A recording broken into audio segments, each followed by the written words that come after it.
Hi, we have Julie Connor today with the Houston chapter of the Nonfiction Authors Association. Red O'Loughlin here, and I'm going to be chatting with Julie today.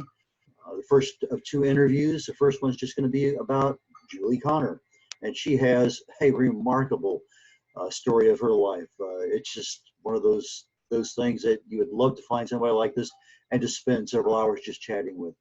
But we don't have that much time, but we are going to get a good snapshot of who Julie is. So Julie, please tell us a little bit about yourself, where you grew up, whatever you think is important. This part of the interview is before you started writing your book, and so it gives us a chance to know Julie Connor up close and personal, as they used to say in the Olympics. I was born and raised in Baton Rouge, Louisiana. I say in Baton Rouge, but actually I grew up outside of the city limits of Baton Rouge on a plantation on the Mississippi River. It's called Longwood Plantation. My family, the Gianellonis, had lived there since the 1870s or so.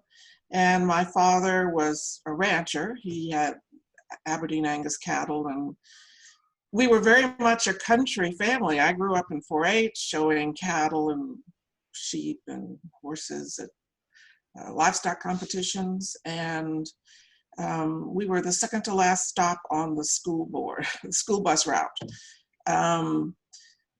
Baton Rouge, in fact, Louisiana is kind of unusual that all schools, Catholic, parochial, and private, are serviced by public sector entities such as school buses and so forth.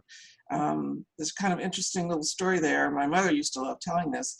At one point, the governor, I guess, announced that services were no longer going to be provided to parochial schools. So the bishop had a letter read at the pulpits the next Sunday and said, all Catholics should go and register your children at public schools. Well, the very next week, that same week, the governor said, okay, we're going to rescind that order, because obviously all these thousands and thousands and thousands of children who'd been at Catholic schools now went to register for public schools. Anyway, my point is we were way outside the city limits, and I grew up in the country. One of my strange Twilight Zone moments was when I went back to Baton Rouge after being overseas many years, and I saw that the place where I had grown up, which was just pasture land, was now suburbs, was now residential developments for Baton Rouge. It was quite a strange feeling. What else can I tell you about my background? As I said, my family is longtime Louisiana residents. A lot of times people say, oh, your name is Gianelloni. When did your relatives come over? Or how long have they been here? Or do you speak Italian? And I have to say, well, they've been in the United States for about 200 years. How long have yours been? And that's just on my father's side. On my mother's side goes even back further. So dealing with the last name Gianelloni has always been an issue for me. And I'm actually probably going to write about this in a book. Now, you said overseas. How many countries have you been to? Well, I had 9 overseas postings, which meant I lived there for 2 or 3 years.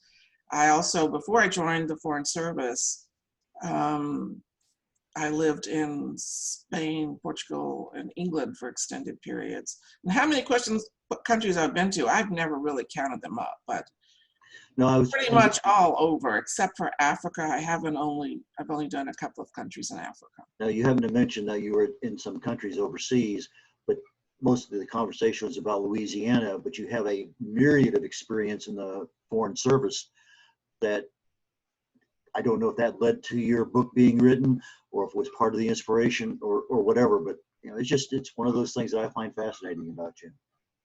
Yeah, I sort of fell into a career that I would never have thought I was going to take at 20 or 22. But I did go overseas on my own and lived first in Portugal and then Spain. And that was kind of the basis for making me know that I did want to have a job that involved an overseas aspect. And it took me several more years to figure out what that was going to be, besides which joining the Foreign Service is not just saying, I want to join. You have to go through a rigorous process. So it took me 2 years before I was offered a job. And that started my Foreign Service career in 1981. And I was a Foreign Service officer for 33 years. Wow. So as I said, I served in 9 different countries or postings overseas. It was actually 7 different countries. But of course, when you're in a country, then you travel all around the area around it. So I've pretty much been around the globe. And when did you first find out you actually had a skill or a talent for writing? I was a child. They made us do writing assignments, and I always was praised, and my little assignments would be put in the school newsletter, and I don't know, I've always known I could write. Authors and genres, do you have any that are favorite that you really and truly enjoy, or maybe you've changed over time as the process goes? Well, for school, of course, I read a lot of straight literature, good literature, British literature, American literature, and that was one of my majors in college too. So I read a lot of good books. And I was also a double major in history, so that required a lot of reading books about history, which I loved. However, once I got into my career, it was very stressful and very tense. And I found when I got home at night, the little time I had off, I just couldn't face a heavy book. So I started reading mysteries, and I just fell in love with mysteries, and I've read a lot of mysteries over the year. And sometimes I'll pick up a highly recommended good literature book or read a history book, but probably after joining the Foreign Service, the thing I read most was mysteries. And so, of course, what I really loved was historical mysteries or mysteries based overseas. So there's a mystery series based in Singapore that I love and so forth, those kinds of mysteries. But anyway, I pretty much am a voracious reader. Since we've been on this coronavirus lockdown, I've probably read 30 books. Like Agatha Christie? Sorry? Like Agatha Christie mysteries?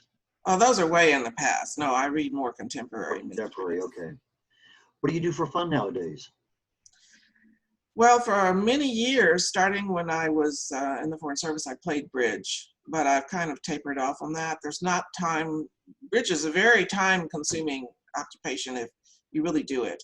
I got to be a live master, which was kind of my goal for a while, and I enjoyed going away from town, wherever I was living, to tournaments and meeting people and making friends.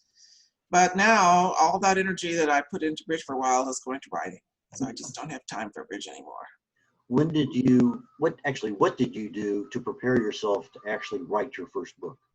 What kinds of things did you say, I need to get this done, or I want to get this done before I start? Was there anything that had to be done before you actually started writing?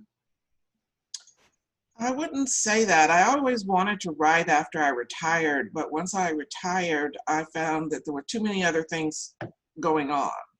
So travel was one. I had all these ideas about trips I wanted to take when I retired, and I started taking them. And one of those trips was walking the Camino de Santiago. So walking the Camino de Santiago led me to the decision, okay, this is the first book I'm going to write, is about the Camino. I had first read about the Camino many, many years before, but I'd never been able to take that trip. So I took it in retirement, and that led to my book. And it's ironic, within the NFAA here in Houston, I and my wife have walked the Camino de Santiago, and you have.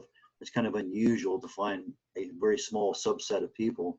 And in reality, you walked it a couple of months before we did. It's very interesting. Well, the whole Camino is an interesting thing because, and I talk about this in my book, interest in the Camino is exploding. Back when I first heard about it in the late 70s, nobody was walking the Camino de Santiago. Mm-hmm. I read about it in James Michener's book, Iberia. Mm-hmm. And from that time I wanted to do it, although he didn't walk it, he drove it. And so when I finally said, okay, now I can do this, and I started reading a lot of books about it, I realized that most people were walking it, and that's what I decided to do. But the history now, it's like you can't go anywhere without meeting someone who's either walked the Camino or knows someone that's walked the Camino or is interested in walking the Camino. And that is so strange for me that there's so much interest in it nowadays. I'm sorry, my phone is ringing. Yeah, I belong to the local Camino chapter here, and normally they have a meeting about once every 3 or 4 months or so, and they're on Zoom. I think they're coming up next week with the Zoom meeting to keep their group together. But is there something else I should have asked you about with regard to your personal story, your adventures that that you want to share with the audience, our readers, our authors? Well, I'm really right now thinking about what I want to do for my future as far as a writer. I love nonfiction. Think of myself as a nonfiction writer. I took courses in journalism and I wrote for newspapers and a radio station for a while. But it's clear to me that you get a lot more readership if you do nonfiction. So I'm thinking about writing something that's nonfiction to see how that goes. As I mentioned earlier, I'm thinking about writing a sort of family memoir about the Gianelloni family. I have a lot of book ideas, but we'll see where they go. Well, I'm going to join you a little bit later on, and we're going to do the author interview from the time that you got inspired to write this book, and then you actually got it written, and then it was physically there in front of you.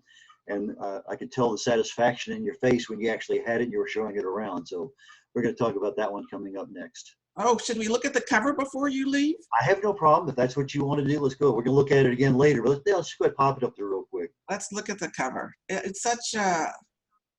It has a lot of meaning on the cover. It really does. And I love this cover.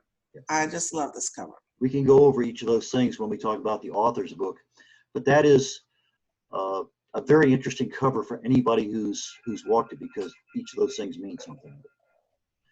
Right. I'm going to go ahead and conclude this particular one, and we're going to start back up again in a little bit.